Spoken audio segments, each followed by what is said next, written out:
तो इस कहानी की शुरुआत एक वॉर से होती है। ये वॉर किसी क्लैन के बीच नहीं हो रही थी, बल्कि ये लड़ाई सिर्फ एक लड़के की थी। वो यहाँ 7 ग्रेट नेशन से अकेले लड़ रहा था। इस लड़ाई को आज करीबन 3 दिन हो चुके हैं। इस लड़ाई के दौरान उस लड़के ने अकेले ही तकरीबन 20 लाख लोगों को खत्म कर दिया है, लेकिन अभी तक वो हारा नहीं है। आज इस लड़ाई को तीसरा दिन था। सभी वॉरियर्स डरे हुए थे, क्योंकि उन्हें नहीं लग रहा था कि वो उस लड़के को हरा पाएंगे। मगर किस्मत को शायद कुछ और ही मंजूर था, क्योंकि लड़ाई के दौरान अचानक से एक वॉरियर अपना खंजर उस लड़के को मार देता है, जिसकी वजह से अब वो लड़का लड़ने की हालत में नहीं था। वैसे यही इस कहानी का मेन कैरेक्टर यूचे है, जिसे अब इतनी चोट लग चुकी थी कि वो लड़ नहीं सकता। वैसे ये लड़ाई सिर्फ एक पिल के लिए हो रही थी। इस पिल को हेवनली पॉइजनस पर्ल कहा जाता है। ये पिल यूनचे को उसके मास्टर ने दी थी, जो कि उसके ग्रैंडफादर थे, पर उन्हें इन लोगों ने मार दिया। साथ ही यूनचे जिस लड़की से प्यार करता था, उसे भी इन लोगों ने नहीं छोड़ा। अभी ये लोग यूनचे पर हमला करने वाले थे, मगर इतने में ही यूनचे अपनी एनर्जी को रिलीज करता है। लेकिन अब यूनचे और लड़ने की हालत में नहीं था। वो जानता था कि वो अगर ऐसे ही लड़ता रहा तो वो हेवनली पॉइजनस पर्ल को प्रोटेक्ट नहीं कर पाएगा। साथ ही यहाँ और भी लोग आते जा रहे थे। ये देखते हुए यूचे वहाँ उस पहाड़ से नीचे खाई में कूदने का फैसला करता है। यहाँ कूदते वक्त उसने हेवनली पॉइजनस पर्ल को खा लिया था, जिससे वो किसी को न मिले। अभी एक सेकंड के लिए यूचे को लगता है कि वो अब नहीं बचेगा, लेकिन इतने में ही उसके गले में एक आर्टिफैक्ट एक्टिवेट हो जाता है और अचानक से उसकी सोल को वहाँ से टेलीपोर्ट कर देता है। अब जब यूचे की आंख खुलती है तो वो किसी अनजानी जगह पर था। वैसे यूचे अभी इस जगह को पहचान नहीं पा रहा था, लेकिन तभी वो अपने सामने एक लड़की को देखता है। हमें जानने को मिलता है कि ये लड़की असल में यूचे की आंटी है और उसका नाम लिंसी है। यहाँ अभी यूचे को कुछ भी समझ नहीं आता, क्योंकि उसने उस लड़की को कभी देखा तक नहीं था। और तभी लिंसी बताती है कि आज यूचे की शादी होने वाली है, लेकिन सुबह खाना खाते हुए वो अचानक से बेहोश हो गया, जिस वजह से वो सभी उसकी चिंता कर रहे थे। यूचे हैरान था।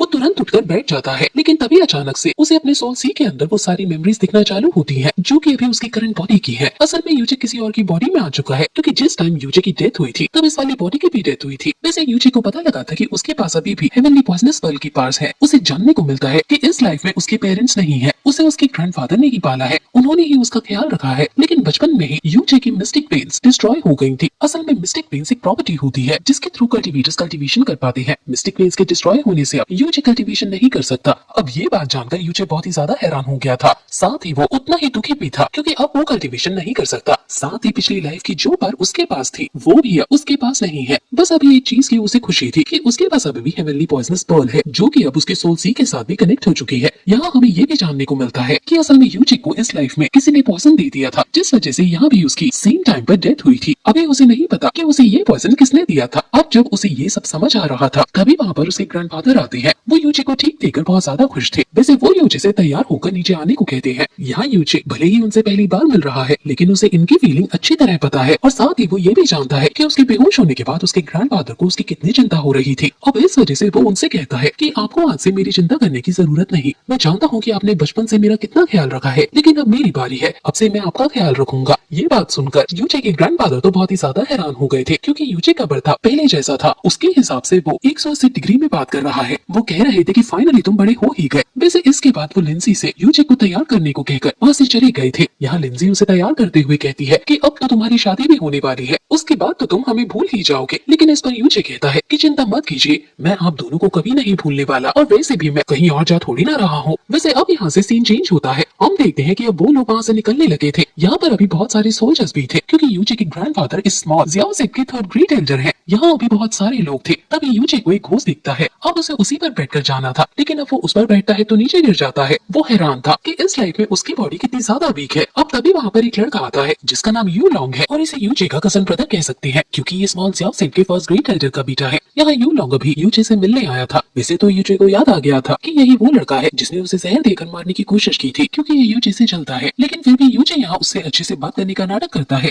यू लॉन्ग के जेलस फील होने का बस एक कारण है। असल में यूचे की शादी इस पूरे सेट के सबसे सुंदर लड़की से होने वाली है। वैसे अब जब ये लोग यहाँ से निकल जाते हैं, तब यू लॉन्ग अपने साथी पर गुस्सा करता है, क्योंकि उसके साथी ने ही यूचे को जहर दिया था, और ये जहर इतना बेकार था कि यूचे को मार नहीं पाया। वैसे इसके बाद यहाँ से सीन चेंज होता है। हम देखते हैं कि यूचे और बाकी सभी अब सिटी से होते हुए जा रहे थे। यहाँ सभी यूचे को देखकर हैरान थे। लड़के सोच रहे थे कि आखिर इस बेवकूफ से लड़की की शादी किंग यू के साथ कैसे हो सकती है, पर अभी बाकी लड़कियां सोच रही थी कि यूचे कितना हैंडसम है। अब हमें जानने को मिलता है कि क्वीन यू जिससे यूचे की शादी हो रही है, असल में यूचे के ग्रैंडफादर ने उसकी जान बचाई थी। इसी वजह से क्वीन यू इस चीज का एहसान चुकाने के लिए यूचे से शादी कर रही है। तभी हम देखते हैं कि अचानक से इनके सामने एक एलिफेंट बीस्ट आ जाता है, जो कि उस सिटी के एक बहुत ही अमीर आदमी का पेट है। वो अमीर आदमी भी नहीं चाहता था कि यूचे की शादी क्वीन यू के साथ हो। इसी वजह से वो शादी में रुकावट खड़ी करने के लिए अपने पेट को यहाँ लेकर आया है। अब सभी लोग उस जायंट एलिफेंट से डर रहे थे, पर यहाँ यूचे सबसे आगे खड़े होते हुए अभी बिल्कुल नहीं डरा था। अब यूजे अकेला ही आगे बढ़ता है और अपने घोड़ी की आंखों के सामने एक रुमाल रख देता है, जिससे वो घोड़ा उस बीस्ट को देखकर डरे ना।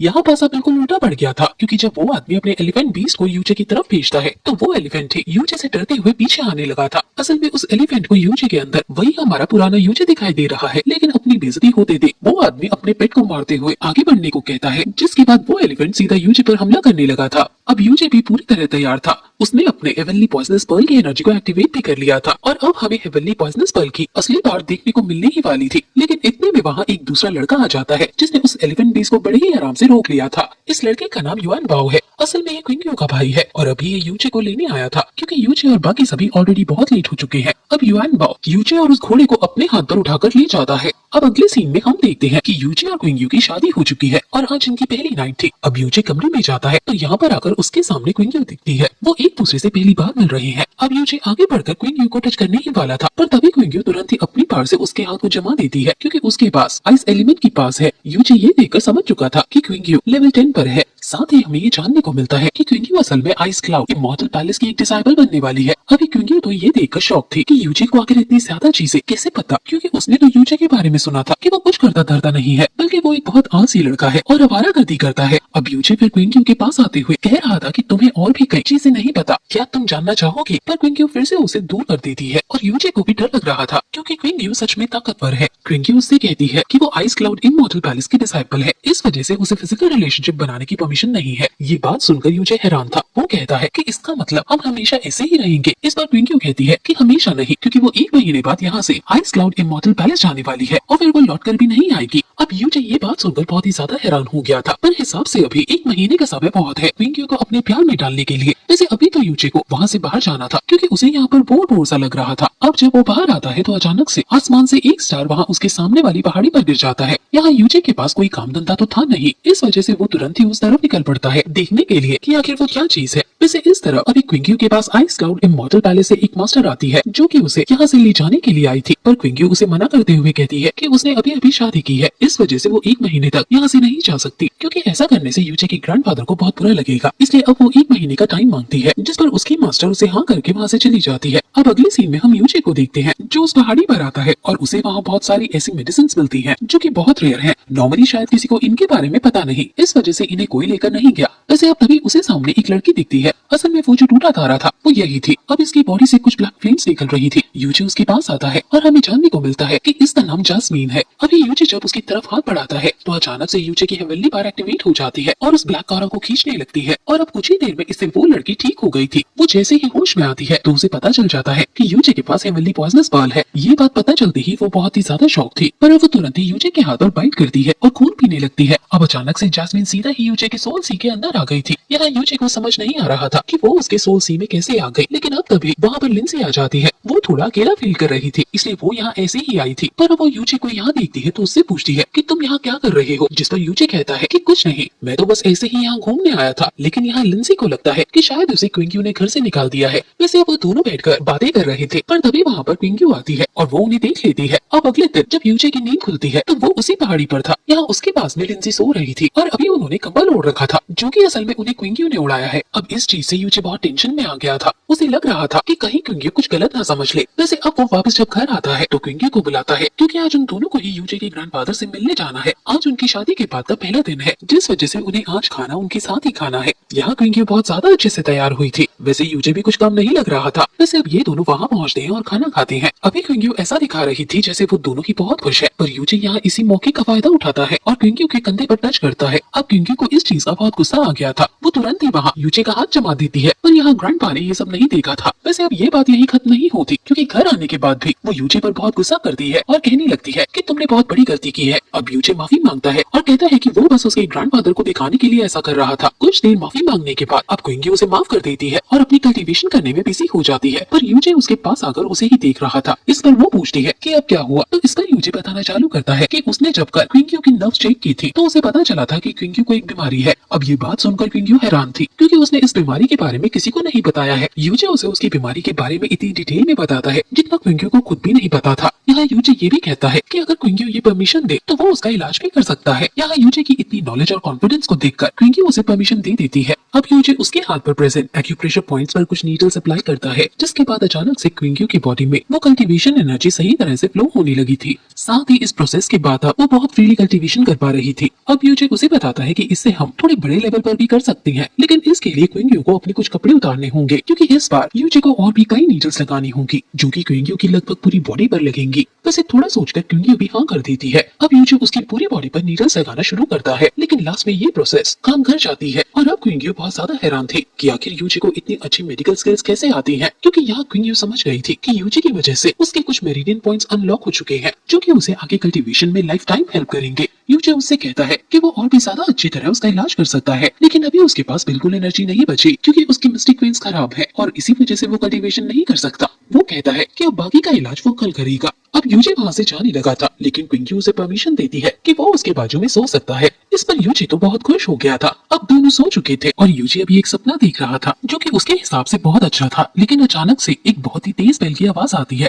असल में उसे फर्स्ट ग्रेड एल्डर ने बचाया जिससे कि वो बाकी एल्डर्स को वहाँ पर बुला सके। अब वहाँ पर जब यूजे के ग्रैंडफादर मतलब थर्ड एल्डर आते हैं तो उन्हें पता चलता है कि असल में उनका जो जियाओ सेक्ट है उससे बड़ा भी जियाओ नाम से सेक्ट है। आपने अगर मार्शल यूनिवर्स सीरीज देखी है तो ये भी सेम उसी तरह स्मॉल ब्रांच की तरह है। वैसे अभी उस मेन जियाओ सेक्ट का यंग मास्टर इनसे मिलने आ रहा है। ये बहुत बड़ी बात है क्योंकि हमें जानने को मिलता है कि वो अपने साथ किसी एक डिसाइपल को भी लेकर जाने वाला है अपने मेन जियाओ सेक्ट का ऑफिशियल डिसाइपल बनाने के लिए। अब थर्ड एल्डर चाहते थे कि उनका ग्रैंडसन मतलब यूजे को उसके साथ भेजा जाए, पर यहाँ वो सेकंड एल्डर पहले ही यूजे की बेइज्जती करने लगता है और कहता है कि उसकी मिस्टेक वेन भी ठीक नहीं है और वैसे भी वो तो बस लेवल 1 पर है, उसे वहाँ भेजने का कोई फायदा नहीं है। अब इतना सुनकर थर्ड एल्डर को गुस्सा आ जाता है और वो तुरंत अपनी एनर्जी रिलीज करते हैं। अभी फर्स्ट एल्डर को उनकी पावर के बारे में पता था, इस वजह से वो उन्हें समझाते हैं कि ऐसा करना ठीक नहीं होगा और वैसे भी किसी यंग मास्टर के साथ जाना है या किसे नहीं ये तो वही आकर बताएगा। और इसके बाद थर्ड एल्डर वहाँ से चले गए थे। अगले सीन में हम देखते हैं कि यू लॉन्ग अभी यूजे के घर पर आया था यूजे से मिलने के बहाने से, जिससे कि वो क्विंक्यू से कुछ बात कर सके, पर क्विंक्यू उससे कहती है कि यूजे घर पर नहीं है। इसके बाद वो कहने लगता है कि ठीक है तो मैं तुम्हें तुम्हारी ट्रेनिंग में मदद करता हूँ, लेकिन अब ट्रेनिंग के दौरान वो बहुत बुरी तरह से पिटता है और वहाँ से सीधा बाहर की तरफ फेंक दिया जाता है। यहाँ अभी यूजे भी घर पर लौट आया था। यूजे जब उससे यहाँ आने की वजह पूछता है तो वो बहाना बना देता है कि वो बस कल्टीवेशन कर रहा था और उसकी कल्टीवेशन अचानक से डिस्टर्ब हुई और ब्लास्ट की वजह से वो यहाँ आकर गिर गया। वैसे यूजे तो सब समझ गया था, लेकिन वो बस हंसता है और कुछ नहीं कहता। वैसे अगले सीन में हम देखते हैं कि वो यंग मास्टर अब इनके सेक्ट में एंटर कर चुका था, लेकिन अब वो यहाँ पर आकर इनके सेक्ट की बुराई कर रहा था और कह रहा था कि तुम्हारा सेक्ट सच में कितना छोटा है, पर इनमें से कोई भी उसे कुछ नहीं कहता क्योंकि वो बहुत बड़े सेक्ट से आया है और यहाँ पर उनके लिए बहुत बड़ी अपॉर्चुनिटी भी है। साथ ही ये बंदा अपने साथी के लेक्चर भी लाया है जो कि बहुत रेयर है और इसकी खासियत ये है कि ये किसी भी मिस्टेक पेन को रिपेयर कर सकता है। इसका मतलब यूजे भी पूरी तरह से ठीक हो सकता है। अब इतना सुनकर लिंसी बहुत खुश थी, उसे ये लेक्चर किसी भी कीमत पर चाहिए था। अब तभी यंग मास्टर वहाँ से जाने वाला था तो उसकी नजर यहाँ लिंसी पर पड़ती है और अब इसके बाद वो लिंसी के पास आकर उसे छेड़ रहा था, लेकिन ये चीज यूजे के ग्रैंडफादर को बिल्कुल पसंद नहीं आती और उन्हें इससे बहुत गुस्सा आ जाता है। पर जब वो आगे बढ़ने वाले थे तभी सेकंड एल्डर उन्हें रोक देता है, लेकिन इतने में ही यूजे भी वहाँ पर आ गया था। वो यहाँ आकर यंग मास्टर को रोक देता है और कहता है कि आप बहुत थक चुके होंगे, मैं आपकी मदद करता हूँ। मगर इतने में ही वहाँ पर यंग मास्टर के साथ आया हुआ एल्डर उसे कहता है कि हमें यहाँ से चलना चाहिए। साथ ही इसके बाद वो उसे जबरदस्ती वहाँ से ले गया था। अब अगली सीन में वहाँ यंग मास्टर को भी बहुत गुस्सा आ रहा था, लेकिन इतने में ही वहाँ पर यू लॉन्ग आता है और उसे क्विंक्यू के बारे में बताता है। इसके बाद वो दोनों ही वहाँ से सीधा यूजे के घर आ गए थे, जहाँ अभी वो दोनों ही क्विंक्यू को छुपकर देख रहे थे। क्विंक्यू इतनी सुंदर है कि वो यंग मास्टर तो पहले ही शौक था, पर जब उसे ये पता चलता है कि इसकी शादी एक लेवल 1 के कल्टीवेटर के साथ हो चुकी है तो वो और ज्यादा हैरान हो जाता है। लेकिन इसके बाद वो दोनों ही एक प्लान बनाते हैं। जैसे रात को अभी यूजे क्विंक्यू की बॉडी पर एक्यूप्रेशर पॉइंट के थ्रू उसका इलाज कर रहा था और उसके सारे मेरिडियन पॉइंट्स अनलॉक कर रहा था, पर इस प्रोसेस के यहाँ कंप्लीट होते ही यूजे वही बेहोश होकर नीचे गिर जाता है। लेकिन अब क्विंक्यू भी उसे हील करती है और उसकी पार के बारे में पूछती है। इस पर यूजे बताता है कि उसके मास्टर एक ग्रेट डॉक्टर थे और यूजे ने उनसे ही ये सारी कला सीखी है। अब ये सुनकर क्विंक्यू कहती है कि इसका मतलब तुम किसी भी मेडिकल सेक्ट में तो आराम से ज्वाइन कर सकते हो। यूजे कहता है कि हाँ, लेकिन उसे ऐसा नहीं करना है। अब उसी रात हम देखते हैं कि अभी लिंसी उसी इन्वेंटरी की तरफ बढ़ रही थी जहाँ पर वो एलिक्सर रखा हुआ है। शायद उसे वो यूजे के लिए चाहिए था, लेकिन अब यहाँ से सीन चेंज होता है और अगले दिन हम देखते हैं कि वहाँ मेन हॉल में वो यंग मास्टर सभी से कहता है कि वो एलिक्सर वो खुद उसे देगा जिसे उसकी सबसे ज्यादा जरूरत है। अब वहाँ पर फर्स्ट एल्डर घुटनों के बल आते हुए उसे बताते हैं कि वो एलेक्सर ऑलरेडी चोरी हो चुका है। इस बात को सुनकर अभी सब हैरान थे। साथ ही यहाँ यंग मास्टर भी थोड़ा हैरान लग रहा था। वो कहता है कि चिंता की बात नहीं है, हम उसका पता लगा सकते हैं। इसके बाद अब वो अपने असासन को भेजता है, क्योंकि उसका असासन उस एलेक्सर की स्मेल से उसका पता लगा सकता है। यहाँ उस असासन ने बहुत ही जल्द उस एलेक्सर का पता लगा लिया था। यहाँ पर आकर वो बताता है कि ये उसे उस कमरे से मिला जिस कमरे में लिंजी रहती है। अब इतना सुनकर सभी शॉक हो गए थे और यहाँ लिंजी खुद भी शॉक थी, क्योंकि असल में उसने ये चोरी नहीं की है। अब जो फर्स्ट एल्डर थे वो यहाँ यंग मास्टर से माफी मांगने लगते हैं। वो कहते हैं कि उसे माफ कर दीजिए, उसने शायद ये चोरी यूजे के लिए ही की होगी। वैसे यहाँ लिंजी कह रही थी कि उसने चोरी नहीं की, लेकिन वहाँ फर्स्ट एल्डर फिर भी उसे बस यही कह रहे थे कि अगर उसने ऐसा किया भी होगा तो बस यूजे के लिए ही किया होगा। अब उनकी बातों से लग रहा था जैसे कि उन्हें पूरा भरोसा है कि ये चोरी लिंजी ने ही की है। अब वो यंग मास्टर कहने लगता है कि इस चीज की सजा तो मिलनी ही चाहिए, भले ही लिंजी ने ऐसा किसी के लिए भी क्यों न किया हो। वो कहता है कि इसकी सजा हम इसे ज़ियाओ से ले जाकर ही देंगे। असल में ये सब उसकी और यूलोंग की चाल है। वैसे अब जब वो इतना कह रहा था तभी अचानक से यूचे खड़ा होता है और कहने लगता है कि बेशक आप इसे ले जा सकते हो, पर उससे पहले मेरे कुछ क्वेश्चंस रहेंगे। अब पहला क्वेश्चन तो वो फर्स्ट एल्डर से पूछता है। वो कहता है कि आखिर आपने इतनी कीमती चीज इस तरह से नॉर्मल एलिमेंट्री के अंदर क्यों रखी। उसकी बात सुनकर सभी लोग हैरान थे, क्योंकि यूचे सीधा सीधा फर्स्ट एल्डर पर ही इल्जाम लगा रहा था। पर फर्स्ट एल्डर इसका जवाब देते हुए कहते हैं कि उसे लगा नहीं था कि उनके सेट में कोई चोर छुपा होगा। इसके बाद यूचे सामने आते हुए पूछने लगता है कि चलो मैं आपकी ये बात मान लेता हूँ, लेकिन हम इसकी स्मेल से भी तो पता लगा सकते हैं कि इसे सच में लिंजी ने चोरी किया भी है या नहीं। असल में सेट में हर कल्टीवेटर लगभग अलग अलग तरह की कल्टीवेशन करता है, इस वजह से उस बॉक्स पर अलग अलग स्मेल हो सकती है। अभी यहाँ उस बॉक्स को यूचे को नहीं दिया जा सकता था, इस वजह से किसी और को ही उसकी स्मेल चेक करनी होगी। अब तभी यंग मास्टर अपने पर कुल्हाड़ी मारते हुए कहता है कि मैं उसे स्मेल कर बताऊंगा। तो अब जैसे ही यंग मास्टर उसे लेता है तो यूचे बताता है कि अगर इसमें से हल्की स्वीट खुशबू आ रही है तो इसका मतलब इसे हमारे सेट में से ही किसी ने चुराया है। अब यंग मास्टर स्मेल करके बताता है कि हाँ, इसमें से वैसे ही सेम खुशबू आ रही है जैसे तुमने बताई। अब इतना सुनते ही यूचे बात पलट देता है और कहता है कि असली चोर पकड़ा गया, मैंने आपको झूठ बताया। असल में ऐसा हो ही नहीं सकता, क्योंकि हमारे यहाँ की मेडिसिन अलग तरह की है। यहाँ इस बात से यंग मास्टर को गुस्सा आ गया था और अब उसका साथी तुरंत ही हमला करने लगता है। ये आदमी असासिन लेवल पर है, इस वजह से वो बहुत ताकतवर है और ये पक्का है कि यूचे उसे लड़ नहीं सकता। इस वजह से यहाँ यूचे के ग्रैंडफादर सामने आकर उस असासिन को दूर फेंक देते हैं। अब एक दूसरा असासिन और आता है लड़ने के लिए, लेकिन वो भी हार रहा था। ये देखते हुए ज़ियाओ सेठ का वो एल्डर जो उस यंग मास्टर के साथ आए थे वो कहते हैं कि हमें लड़ाई नहीं करनी चाहिए और शांति से बात कर लेनी चाहिए। अब यूचे के ग्रैंडफादर बताते हैं कि मैं इस सेट का थर्ड एल्डर हूँ, मैंने कभी किसी से झूठ नहीं बोला, मैं सच कह रहा हूँ कि चोरी लिंजी ने ही की है। वो उसे लेने के लिए गई थी पर मैंने उसे रोक दिया था। अब तभी यूलोंग खड़ा होता है और कहता है कि आप फिर से झूठ कह रहे हो, क्योंकि इससे पहले भी आप बहुत सी बड़ी बातें हमसे छुपा चुके हो। वो यहाँ पर यूचे के बारे में पूरी बात बताता है कि असल में यूचे थर्ड एल्डर का असली ग्रैंडसन नहीं है, बल्कि वो इस सेट से बिलोंग ही नहीं करता। अब ये सब सुनकर सभी हैरान थे और यहाँ खुद यूचे भी बहुत ज्यादा हैरान लग रहा था। वो अपने ग्रैंडफादर से पूछता है कि क्या ये बात सही है, तो इस पर वो कुछ नहीं कह रहे थे। इस वजह से यूचे समझ जाता है कि यही सच है। वैसे अब तभी यंग मास्टर के ऑर्डर से यूचे को इस सेट से निकालने को कह दिया जाता है, क्योंकि वो इस सेट से है ही नहीं।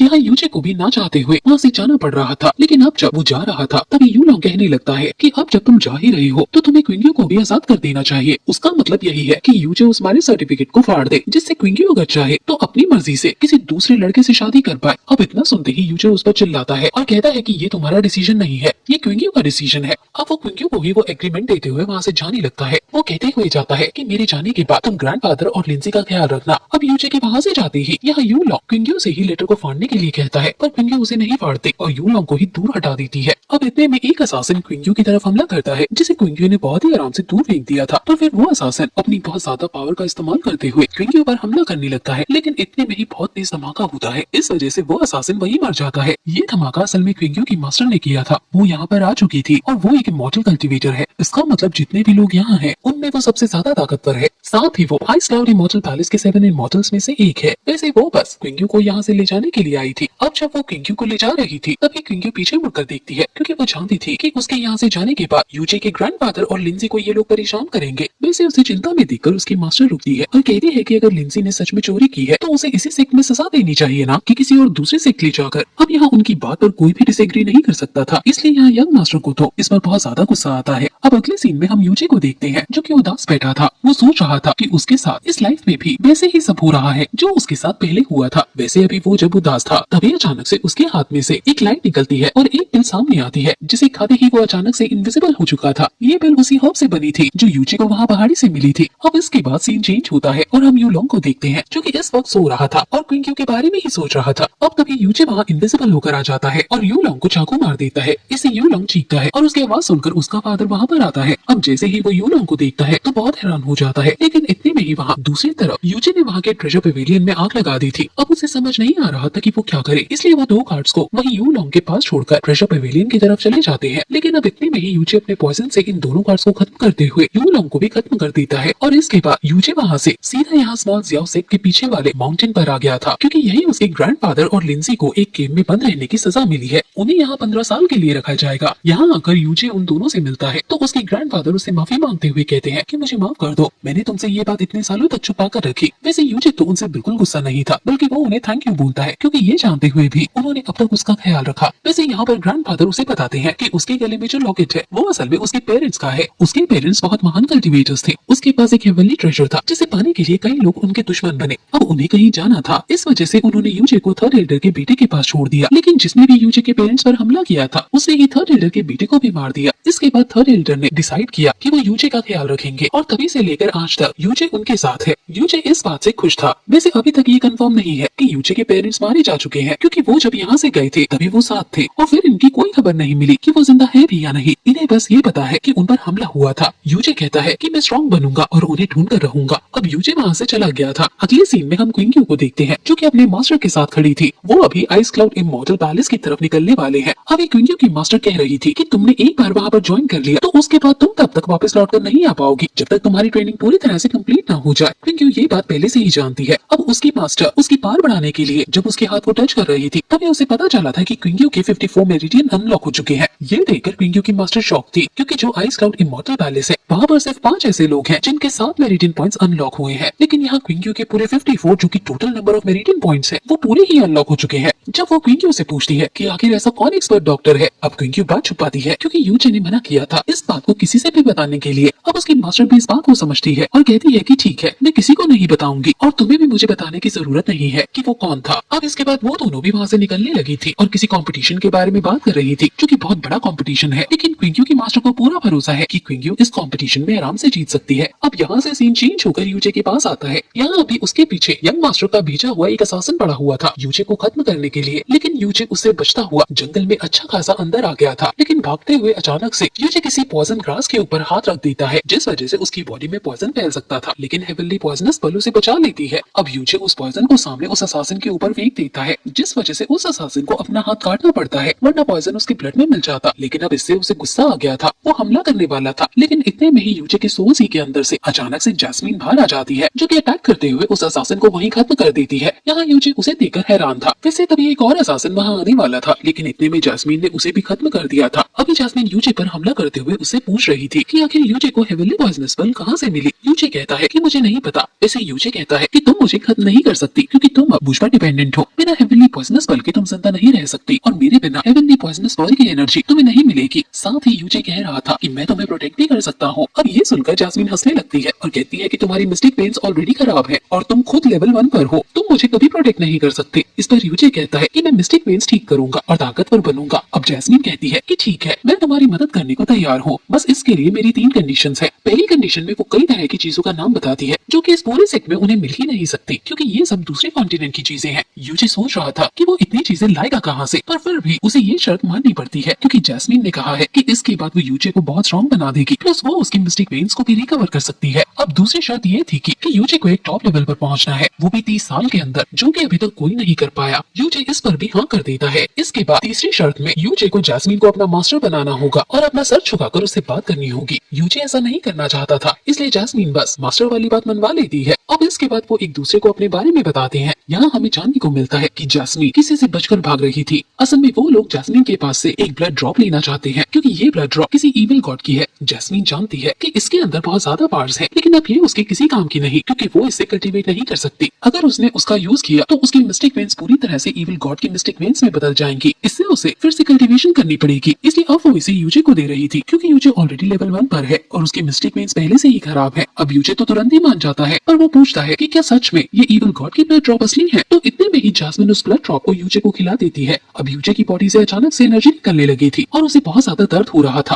अब कुछ देर तक ऐसा ही चलता है। यूजे से वो दर्द सहन नहीं हो रहा था, लेकिन वो किसी तरह से उसे सहता रहता है क्योंकि इससे उसकी मिस्टिक वेन्स ठीक हो सकती है। अब कुछ देर में ही ये प्रोसेस पूरी हो चुकी थी। यूचे पूरी तरह से सही हो गया था और उसकी मिस्टेक पेन्स भी ठीक हो चुकी थी। पर अब जब वो उठता है तो उसे अपने सोल सी के अंदर एक ट्री दिखाई देता है जहाँ पर उसे 7 स्टार दिखते हैं। जब वो जैस्मीन से इस बारे में पूछता है तो जैस्मीन बताती है कि ये 7 स्टार असल में कल्टीवेशन की एनर्जी को एब्सॉर्ब करने के काम करते हैं। जब यूचे अपने लेवल पर ब्रेक थ्रू करना स्टार्ट करेगा तो धीरे धीरे उसका पहला स्टार कंप्लीट हो जाएगा। साथ ही इविल गॉड की मिस्टिक वेन की वजह से यूचे की कल्टीवेशन पहले से ज्यादा तेज होगी। इस वजह से वो अपनी ट्रू स्ट्रेंथ को रिवील करते हुए अपनी एनर्जी रिलीज करता है। इसकी वजह से वो तीनों ही वहाँ से दूर फेंक गए थे और साथ ही यहाँ यूचे भी अब विजिबल हो गया था। पर किसी तरह से बचते हुए वो तुरंत उस गुफा में अंदर की तरफ भागता है। मगर जैस्मीन ये नहीं चाहती थी पर फिर भी उसे यूचे के साथ जाना ही पड़ता है। अब अंदर आने पर वो देखते हैं कि वहाँ बहुत सारी फायर हर्ब होगी हैं। ये बहुत ही रेयर होती हैं। वैसे असल में ये बस उस ड्रैगन का खाना है। पर अब ये ना जानते हुए यूचे उन सभी को लेने लगता है और अंदर से जो एनर्जी निकलती है वो धीरे धीरे कम हो रही थी क्योंकि यूचे उन्हें अपनी स्टोरेज में रखते जा रहा था। इसलिए इस चीज का वहाँ उस ड्रैगन को भी पता चल जाता है। वो समझ जाता है कि उसकी गुफा में कोई है। इससे उसे और ज्यादा गुस्सा आता है और वो फिर से उन तीनों पर हमला करने लगा था। अब यहाँ गुफा के अंदर जैस्मीन यूचे से कह रही थी कि तुम्हें जो करना है जल्दी करो क्योंकि हमें यहाँ से जल्दी निकलना होगा। वो बताती है कि शायद अब तक तो उस ड्रैगन को इस चीज के बारे में पता भी चल चुका होगा। यूचे उससे कहता है कि ठीक है, लेकिन तभी यूचे को सामने एक बॉक्स दिखता है। वो पहचान गया था कि यही वही बॉक्स है जिसके अंदर से उसे वो पावरफुल एनर्जी महसूस हुई थी। अब यूचे उसके पास जाता है और उसे ओपन करता है। वो देखता है कि उसके अंदर एक पिल रखी हुई है और अब वो पिल अचानक से यूचे की बॉडी के साथ कनेक्ट भी होने लगी थी। यूचे इस चीज से थोड़ा हैरान था। वो जानता था कि ये पिल उसे ही बुला रही थी। अब जैसे इस बात का पता वहाँ बाहर उस ड्रैगन को चलता है तो वो और ज्यादा गुस्से में आकर अपनी पूरी पावर रिलीज कर उन तीनों को मारने लगता है क्योंकि पहले उसे उन तीनों को यहाँ से भगाना था। अब वो तीनों डर गए थे और वहाँ से भागने लगे थे। इसलिए वो ड्रैगन उन्हें वहीं छोड़कर सीधा अपनी गुफा के अंदर आ जाता है। यहाँ वो यूचे और जैस्मिन को देखता है। अभी वो उनसे कह रहा था कि तुम्हारी हिम्मत की तो दाद देनी पड़ेगी। मेरी गुफा के अंदर आकर मेरे ट्रेजर को मुझसे चुराने के लिए बहुत हिम्मत चाहिए। इस पर यूचे कहता है कि ऐसा कुछ भी नहीं है। हमें यहाँ से एक एनर्जी महसूस हुई थी जो हमें यही बुला रही थी। लेकिन यहाँ उस ड्रैगन को यूचे पर बिल्कुल भी भरोसा नहीं था और वैसे भी वो ड्रैगन जानता था कि यूचे बहुत कमजोर है। इसलिए वो तुरंत ही यूचे के ऊपर हमला करता है। पर इतने में ही जैस्मिन यूचे को बचा लेती है और अब जैस्मिन की पावर देखकर वो ड्रैगन थोड़ा हैरान था। लेकिन उसे लगा था कि जैस्मिन ज्यादा ताकतवर नहीं हो सकती क्योंकि उसकी एज बहुत कम है। लेकिन अब अचानक से जैस्मिन अपनी पूरी पावर को रिलीज करते हुए उस ड्रैगन को ही खत्म कर देती है। ये सब इतनी जल्दी हुआ था कि वो ड्रैगन बचने की कोशिश भी नहीं कर पाया था। वैसे अब ज्यादा पावर का इस्तेमाल करने की वजह से जैस्मिन की हालत खराब हो चुकी थी क्योंकि पहले ही उसने अभी तक पूरी तरह से रिकवर नहीं किया था। अब जैस्मिन को लग रहा था कि वो मरने वाली है लेकिन यूचे उसे मरने नहीं दे सकता था। इस वजह से वो उसे नीचे लेकर आता है और अब वैसे तो जैस्मिन बेहोश हो चुकी थी पर यूचे अपने हाथ पर कट लगाते हुए उसे अपना ब्लड पिलाने लगता है जिससे कि वो ठीक हो सके क्योंकि पहले भी हेवनली पॉइजनस पर्ल ने अपनी पावर से जैस्मिन को ठीक कर दिया था। पर अब इस बार ये ट्रिक काम नहीं आती क्योंकि जैस्मिन बेहोश हो चुकी है। इस हालत में उस ब्लड को पी भी नहीं सकती और फिर यूचे उसे अपने मुंह के थ्रू वो ब्लड पिलाता है। इसके बाद अगले दिन हम देखते हैं कि जैस्मिन को होश आ चुका था। वो हैरान थी कि आखिर यूचे ने उसकी जान क्यों बचाई। अब तभी यूचे भी होश में आ जाता है जो कि ज्यादा ब्लड पिलाने की वजह से खुद बेहोश हो गया था। अब यूचे उसे जिंदा देखकर बहुत ही ज्यादा खुश था। अब जैस्मिन यूचे से उसे बचाने की वजह पूछती है तो यूचे बताता है कि अब जैस्मिन उसकी मास्टर है और उसने यूचे की हेल्प भी तो की है। वैसे इस पर जैस्मिन कहने लगती है कि उसने कई लोगों को मारा है और यूचे को उसके बारे में अभी कुछ नहीं पता। लेकिन यूचे के हिसाब से उसने कुछ गलत नहीं किया है। वो कहता है कि उसे उस पर पूरा भरोसा है कि जैस्मिन ने किसी अच्छे इंसान को नहीं मारा होगा। वैसे इसके बाद अब टॉपिक चेंज करते हुए जैस्मिन यूचे से उसके पर्ल के बारे में पूछती है जो कि उन्हें अभी भी उस ड्रैगन के उस बॉक्स से मिली थी। अब यूचे उस पर्ल को दिखाता है जिसके बाद जैस्मिन उसे पहचानते हुए कहती है कि ये 5 एलिमेंट्स में से एक एलिमेंट की पिल है। असल में यूचे को इसकी एनर्जी इसलिए महसूस हो रही थी क्योंकि ऐसे 5 एलिमेंट की पिल्स को इविल गॉड ने ही बनाया था पर उसने इन्हें धरती पर अलग अलग जगह भेज दिया था। ये उनमें से ही एक है और ये यहाँ सबसे नजदीक वाली पिल थी। यूचे की इसका मैं क्या करूँ तो इस पर जैस्मिन उसके मुंह में इस पिल को भी डाल देती है। अब यूचे के अंदर अचानक से फायर एलिमेंट की पावर फैलने लगी थी और पिछली बार की तरह उसे इस बार भी बहुत ही ज्यादा दर्द का सामना करना पड़ता है। लेकिन अंत में उसके पास फायर एलिमेंट की पावर आ चुकी थी। अब उसे आग से डरने की जरूरत नहीं है बल्कि अब वो आग को कंट्रोल भी कर सकता है। वैसे इसके बाद यूचे उस ड्रैगन की बॉडी को अपने पास रख लेता है और वो लोग अपने आगे के सफर के लिए निकल पड़ते हैं। अभी यहाँ से बहुत पास एक तियानजुआन नाम की सिटी है। वो दोनों अब वहीं आ गए थे। यहाँ यूचे अभी एक शॉप पर आया था जहाँ कल्टीवेशन रिलेटेड या फिर रेयर ट्रेजर को खरीदा या बेचा जाता है। यहाँ आते हुए यूचे ने अपना भेस बदल लिया था। वो किसी ओल्ड मास्टर की तरह लग रहा था। अब उस शॉप का जो ओनर है वो यूचे के पास आता है और पूछता है कि वो यहाँ पर किस लिए आया है। यूचे बताता है कि उसे असल में कुछ सेल करना है। वो उस शॉप के ओनर के सामने बहुत सारी फायर ग्रास रख देता है। ये फायर ग्रास देखकर शॉप ओनर बहुत ही ज्यादा हैरान था। वो कहता है कि इसके लिए तो मैं आपको पूरे 300 पर्पल कॉइन दे सकता हूँ। ये सुनकर जैस्मिन यूचे से कहती है कि ये तो बहुत कम है, लेकिन यूचे बताता है कि नहीं, ये बहुत ही ज्यादा है, क्योंकि उनके यहाँ की करेंसी अलग अलग कलर्स के कॉइन में डिवाइडेड है। डील अच्छी थी, इसलिए यूचे हाँ कर देता है। इसके बाद यूचे उस ड्रैगन की स्पिरिट पिल को भी सामने रख देता है, जिसे देखकर वो आदमी और ज्यादा हैरान था। जैस्मिन उसे मना करती है कि इसे सेल करना बेवकूफी होगी, पर यूचे कहता है कि उसे बस इसकी कीमत जाननी है। अब वो आदमी माफी मांगते हुए कहता है कि वो इसे नहीं खरीद सकता, क्योंकि उनकी सिटी में किसी भी शॉप के पास इतना पैसा ही नहीं होगा कि वो एक फ्लेम ड्रैगन की स्पिरिट पिल को खरीद सके। इसके बाद अब यूचे वहाँ से जाने लगा था, लेकिन तभी उसे एक ड्रेस दिखती है जो कि जैस्मिन पर अच्छी लगेगी। इस वजह से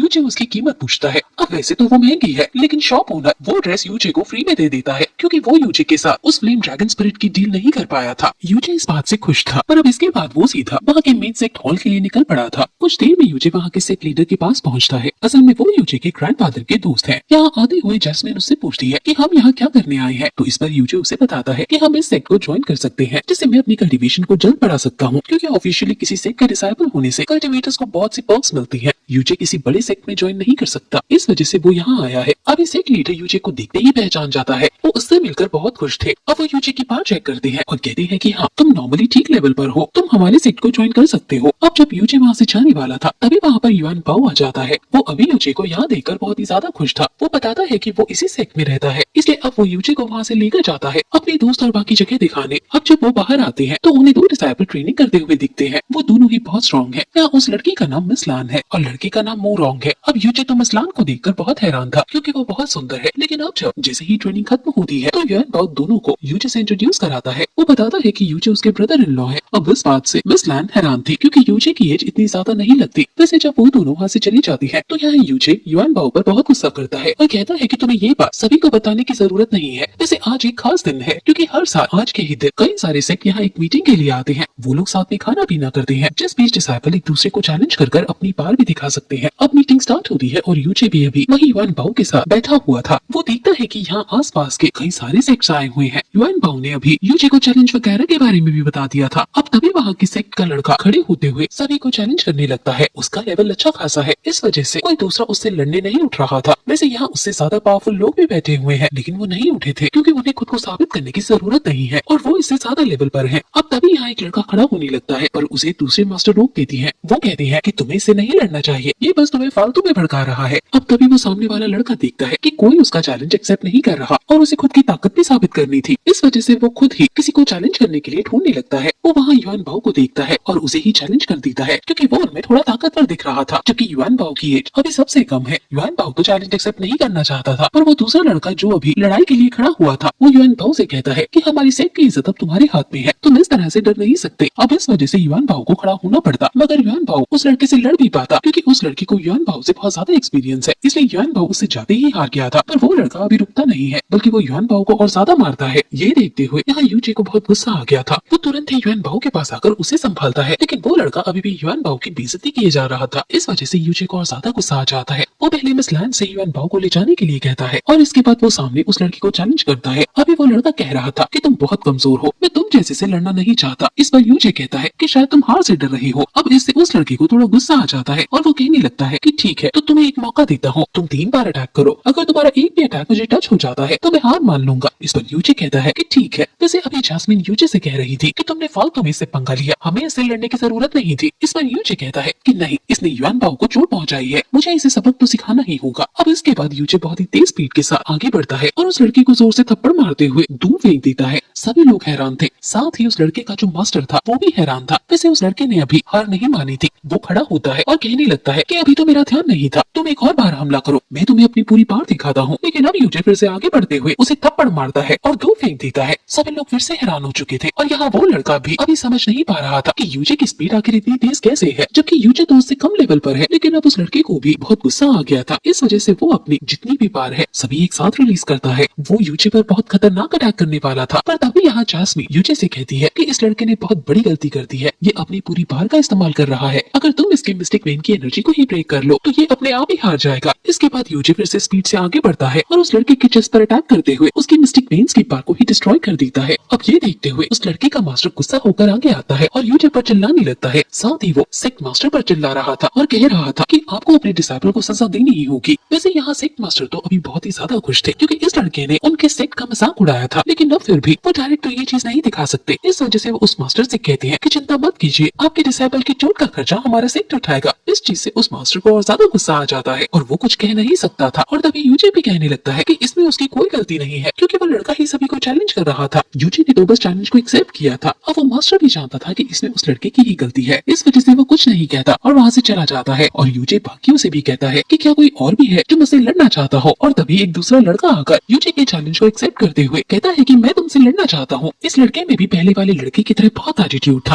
अब इन दोनों में लड़ाई शुरू होती है, जिस दौरान ये लड़का अपनी फायर पावर का इस्तेमाल कर रहा था, पर उसे नहीं पता था कि यूजे को तो आग से कुछ नहीं होता। और अब इसी वजह से उस लड़के के क्रिएट किए गए फायर स्नेक्स को यूजे बहुत ही ज्यादा आराम से डिस्ट्रॉय कर देता है। इसके बाद यूजे उस पर हमला करते हुए उसे भी हरा देता है और इस लड़के का भी मास्टर आकर उसे ले जाता है। उस मास्टर को भी अभी बहुत ज्यादा गुस्सा आ रहा था, पर वो कुछ नहीं कह सकता था। अब यहाँ यूजे फिर से बाकी लोगों से कहने लगा था कि किसी और को मुझसे नहीं लड़ना है। असल में वो ऐसा इसलिए कह रहा है क्योंकि लड़ने से उसकी स्किल इंप्रूव हो रही है। अब यहाँ एक और लड़का आता है, वो यूजे से 4 लेवल आगे है। इस वजह से वो पहले यूजे से पूछता है कि क्या यूजे उससे भी लड़ना चाहता है। यूजे ये देखकर थोड़ा हैरान था क्योंकि ये लड़का यूजे से अच्छे से बात कर रहा था। अब यूजे भी अच्छे से कहता है कि तुमसे लड़ना मेरे लिए प्राउड की बात होगी। अब उनमें लड़ाई शुरू होती है। ये लड़का सच में ताकतवर है, लेकिन लड़ाई के दौरान ही अचानक से यूजे के सोल सीन में इविल गॉड की पावर एक्टिवेट होना स्टार्ट हो जाती है। यूजे पहली बार इस पावर को महसूस कर रहा है। अब तभी जास्मी उससे थोड़ा संभाल कर रहने को कहती है। अब यूजे की जब तक पावर एक्टिवेट हो रही थी तब तक वो लड़का सामने थोड़ी देर रुक गया था। वो यूजे पर हमला नहीं कर रहा था जिससे कि यूजे की पूरी पावर पहले एक्टिवेट हो जाए। अब पावर एक्टिवेट होने के बाद उनमें लड़ाई शुरू हो जाती है जो कि बहुत ही जल्द खत्म भी हो जाती है। और सामने उस लड़की को ज्यादा चोट नहीं लगी थी, पर वो कह रहा था कि तुम सच में ताकतवर हो, मैं हार मानता हूँ, तुमसे लड़के मुझे अच्छा लगा। इसके बाद उन दोनों में दोस्ती भी हो जाती है। दूसरी तरफ हम देखते हैं कि मिसला अभी यूजे की पावर देखकर उससे बहुत ही ज्यादा इंप्रेस थी। वैसे इतने में ही एक दूसरा डिसाइपल जिसका नाम जेंग है वो आगे आता है और कहने लगता है कि क्या तुम मुझसे भी लड़ना चाहते हो। ये लड़का अभी तक आए सभी लोगों में सबसे ज्यादा लेवल पर है और इसका मानना है कि ये यूजे को बहुत आराम से हरा देगा। लेकिन अब उसके लेवल को देखने के बाद भी यूजे उसका चैलेंज एक्सेप्ट कर लेता है। अब उनमें जब लड़ाई शुरू होती है तो हम देखते हैं कि जेंग बहुत ज्यादा स्ट्रॉन्ग है, लेकिन यूजे की इविल गॉड की पावर एक्टिवेट हो चुकी है जो कि धीरे धीरे अब और ज्यादा बैठे जा रही थी। यहाँ उसका फर्स्ट लगभग पूरी तरह कंप्लीट होने ही वाला था और इसके बाद यूजे अपने फायर पंच का इस्तेमाल करता है। उसके फायर पंच इतना ज्यादा ताकतवर था कि जेंग की बॉडी में आग लग चुकी थी और वो नीचे गिर गया था। तभी उसके मास्टर वहाँ आते हैं और यूजे उनसे कहता है कि इसे जल्द से जल्द दिखाया जाए वरना ये जिंदा नहीं बचेगा। साथ ही यूजे उन्हें कई सारी मेडिसिन के नाम भी बताता है जिससे जेंग पूरी तरह ठीक हो सकता है। वैसे अभी यूजे को भी हल्की सी चोट आई थी, इसलिए मिस लैन वहाँ आती है और यूजे को पट्टी लगा देती है। वैसे वो यहाँ कह रही थी कि क्या तुम अभी भी लड़ोगे। इस पर यूजे कहता है कि हाँ, जब तक मैं यहाँ के सारे वॉरियर्स को हरा नहीं देता या फिर वो खुद हार नहीं मान लेते तब तक मैं लड़ाई नहीं रोक सकता। अब इतना सुनते ही एक और बंदा वहाँ आगे आता है। ये असल में इनके नेबर सेट के लीडर का बेटा है, मतलब ये लू लॉन्ग सेट का यंग मास्टर है और इसका नाम जियाओ लू है। अब यहाँ यूजे ने उसके चैलेंज को भी एक्सेप्ट कर लिया था। तभी जास्मिन उससे कहती है कि तुम बहुत बड़ी गलती कर रहे हो, अभी तक तुमने जितनों से भी फाइट की है उनमें से ये सबसे ज्यादा ताकतवर है और इविल गॉड की ज्यादा पावर इस्तेमाल करने की वजह से अब तुम्हारे पास ज्यादा एनर्जी नहीं बची है। तुम ज्यादा से ज्यादा इस पावर को 1 मिनट यूज कर पाओगे। इस पर यूजे कहता है कि कोई बात नहीं, इतना मेरे लिए काफी है। अब इसके बाद लड़ाई शुरू होती है और ये लड़ाई सबसे कम टाइम चलती है क्योंकि यहाँ जब जियाओ लू यूजे पर हमला कर रहा था तो यूजे पहले उसके अटैक से बचता है और इसके बाद अपना फाइनल अटैक करते हुए उसे एक ही अटैक में वहाँ से दूर फेंक देता है। साथ ही साथ अटैक इतना ज्यादा खतरनाक था कि इसकी वजह से जियाओ लू की मिस्टिक वेन्स पूरी तरह डैमेज हो चुकी थी, मतलब अब वो कल्टीवेशन नहीं कर पाएगा। ये देखते हुए लू लॉन्ग सेट का एक एल्डर आगे आता है और यूजे पर चिल्लाने लगता है, लेकिन यूजे कहता है कि आपको ऐसा नहीं करना चाहिए, इसकी हालत बहुत खराब है, अगर आपने अभी इसका ट्रीटमेंट नहीं कराया तो ये जिंदा भी नहीं बच पाएगा। अब मजबूरन उस एल्डर को वहाँ से जाना पड़ता है, लेकिन सभी समझ चुके थे कि यूजे ने बहुत बड़ी गलती कर दी है क्योंकि अब लू लॉन्ग सेट उसे छोड़ेगा नहीं। अब जब सब वहाँ से जा रहे थे तभी वो लड़का जिससे अभी अभी यूजे की दोस्ती हुई है वो यूजे के पास आता है। इसका नाम ताई हैंग है। ये यहाँ आकर यूजे से कहता है कि तुमने थोड़ी सी गलती कर दी, उसका लू लॉन्ग सेट तुमसे बदला लेने जरूर आएगा, पर फिर भी अगर तुम्हें कभी मेरी मदद की जरूरत हो तो तुम मुझे बता सकते हो। और अब इतना कहकर वो वहाँ से चला गया था। जिसके बाद सेक्ट लीडर अकेले में यूजी से कहते हैं कि तुमने आज हमारे सेक्ट की इज्जत बढ़ा दी, तुमने उन सभी को हरा दिया, जबकि हमारा सेक्ट अभी तक उन सभी से कमजोर माना जाता है। पर अभी मुझे टेंशन है कि अब तुम्हारे ऊपर बहुत बड़ा खतरा आ सकता है, पर चिंता मत करो, हम तुम्हें प्रोटेक्ट करेंगे। वैसे अब वो उससे ये भी पूछते हैं कि तुम इतने पावरफुल हो, फिर हमारे सेक्ट में ज्वाइन क्यों हुए? तुम्हें तो कोई भी पावरफुल सेक्ट एक्सेप्ट कर सकता है। इस पर यूजी बताता है कि उसे बस एक सेक्ट की जरूरत थी जिससे कि वो जल्द से जल्द अर्थ मिस्टिक लेवल तक पहुंच सके। ये सुनकर सेक्ट लीडर बहुत ही ज्यादा हैरान हो गए थे। वो कहते हैं कि उन्हें अर्थ मिस्टिक लेवल तक पहुंचने में पूरे 28 साल लगे थे, तुम वहाँ 3 साल में नहीं पहुंच सकते। इस पर यूजी कहता है कि नहीं, मैं पहुंच कर दिखाऊंगा। और इसके बाद अब वो वहाँ से चला गया था। जिसके बाद हम उसे उसके रूम में देखते हैं कि अभी जैस्मिन उससे कह रही थी कि तुमने बहुत बड़ी गलती कर दी है, तुम्हें उस लड़की के साथ ऐसा नहीं करना चाहिए था। इस पर यूजी कहता है कि मैं अपनी पावर को सहन नहीं कर पाया, मैं तो इतना पावरफुल अटैक यूज करना भी नहीं चाहता था, पर इविल गॉड की पावर अचानक से मेरे ऊपर हावी हो गई। ये सुनकर जैस्मिन कहती है कि तुमने देखा, एक स्टार की पावर आते ही तुम्हारे अंदर इतनी पावर आ गई कि तुम अब तुमसे करीबन 6 लेवल आगे के वॉरियर को भी हरा सकते हो। अब यूजी कहता है कि हाँ, तुमने सही कहा। वैसे अगले सीन में हम सेक्ट लीडर को देखते हैं जो अभी किसी लेडी से बात कर रहे थे। वो लेडी उनसे कह रही थी कि यूजी सच में पावरफुल है, वो आगे चलकर हमारी मदद कर सकता है। इस पर सेक्ट लीडर कहते हैं कि हाँ, मैं उसका पूरा ख्याल रखूंगा। अब इतने में ही उन्हें न्यूज मिलती है कि बाहर लू लॉन्ग सेक्ट का लीडर आया है और वो कह रहा है कि उन्हें यूजी चाहिए और अगर उन्हें यूजी नहीं मिला तो वो इस सेक्ट को तबाह कर देंगे। अब तभी सेक्ट लीडर वहाँ पर पहुँचते हैं और उन्हें साफ मना कर देते हैं। लेकिन ज़ियाओलू का फादर उन्हें बताता है कि ज़ियाओलू की शादी असल में ग्रेट सेक्ट के लीडर की बेटी के साथ होने वाली थी, लेकिन अब ज़ियाओलू को इतनी चोट लगी है कि इस चीज से ग्रेट एल्डर को भी गुस्सा हो सकता है। इसलिए अगर तुम यूजी को हमारे हवाले नहीं करते हो तो उनके गुस्से के लिए तैयार रहना। अब सेक्ट लीडर को भी समझ नहीं आ रहा था कि वो क्या करे, पर फिर वो उससे कहते हैं कि अभी हम यूजी को तुम्हारे साथ नहीं भेज सकते क्योंकि अभी वो हमारे सेक्ट का डिसाइपल है और अगर ऐसे में तुम उसे कुछ भी करते हो तो इससे हमारे सेक्ट की बदनामी होगी। उनकी बात सही थी, इस वजह से ज़ियाओलू का फादर मान जाता है। सेक्ट लीडर कहते हैं कि हम किसी तरह से उसे इस सेक्ट से निकाल देंगे और तुम्हें बता देंगे। अब ज़ियाओलू का फादर उन्हें 10 दिन का टाइम देकर वहाँ से चला जाता है। वैसे सेक्ट लीडर ने डिसाइड कर लिया था कि अगर उन्हें यूजी को बचाने के लिए लू लॉन्ग सेक्ट से लड़ना भी पड़ा तो भी वो पीछे नहीं हटेंगे। पर अभी किसी ने उनकी ये सारी बात सुन ली थी। मगर इसके बाद हम यूजी को देखते हैं, वो अभी एक लो लेवल स्पिरिट पिल पर काम कर रहा था। उसने एक ऐसी पिल बनाई है जो बिल्कुल उस फ्लेम ड्रैगन की स्पिरिट पिल की तरह दिखती है। वैसे अब वो अपनी स्पिरिचुअल वर्ल्ड में आकर जैस्मिन को वो पिल दिखाना चाहता था, पर जब वो वहाँ आता है तो देखता है कि जैस्मिन अभी सो रही है और उसे थोड़ी ठंड भी लग रही थी। इस वजह से वो उसे जाकर कंबल उड़ाता है, लेकिन इतने में ही जैस्मिन की आँख खुल जाती है और वो थोड़ा गलत समझ लेती है और यूजी को लात मारते हुए वहाँ से दूर फेंक देती है। पर यूजी उसे रोकते हुए कहता है कि ये तुम क्या कर रही हो, मैं तो तुम्हें कुछ बताने के लिए आया था। इसके बाद यूजी उसे वो पिल दिखाने लगता है और अपने प्लान के बारे में बताता है, पर तभी गेट पर कोई नॉक करता है, इसलिए यूजी को वापस बाहर आना पड़ता है। वो देखता है कि अभी मिस लैन उससे मिलने आई है। वो यहाँ यूजी को वही सारी बातें बताने आई है क्योंकि उसने सेक्ट लीडर की हर बात सुन ली थी। यूजी ये सब सुनकर कहता है कि कोई बात नहीं, इसकी टेंशन तुम्हें लेने की जरूरत नहीं है। पर इस पर मिस लैन कहती है कि नहीं, ज़ियाओलू का सेक्ट बहुत खतरनाक है, वो लोग तुम्हें नहीं छोड़ेंगे। अभी मिस लैन को यूजी की बहुत चिंता हो रही थी, पर तभी उसे एक आइडिया आता है। वो कहती है कि तुम मेरे साथ मेरी सिटी चल सकते हो। असल में वो कुछ ही दिन बाद यहाँ से वापस अपने घर जाने वाली है क्योंकि उसके फादर की थोड़ी तबीयत खराब है। वैसे अभी यूजी के पास पूरे 10 दिन का समय है, तो वो इतने दिन में कभी भी चुपचाप उसके साथ जा सकता है और किसी को भी इस चीज का पता नहीं चलेगा। इसलिए यूजी उसे हाँ कर देता है। पर वो पूछता है कि आखिर तुम मेरी मदद क्यों कर रही हो? जिस पर मिस लैन कहती है कि कुछ नहीं, बस मैं तुम्हारी सीनियर हूँ इसलिए तुम्हारी मदद कर रही हूँ। इसके बाद अब वो वहाँ से चली गई थी। उसके जाने के बाद जैस्मीन बाहर आती है और यूजी से पूछने लगती है कि मुझे तो कुछ गड़बड़ लग रही है, आखिर ये तुम्हारी मदद क्यों करेगी? तो इस पर यूजी कहता है कि चिंता की बात नहीं है, आखिर मैं हैंडसम ही इतना हूँ कि शायद वो मुझे प्रॉब्लम में नहीं देखना चाहती होगी। ये सुनकर जैस्मिन कहती है कि ऐसा सिर्फ तुम्हें लगता है।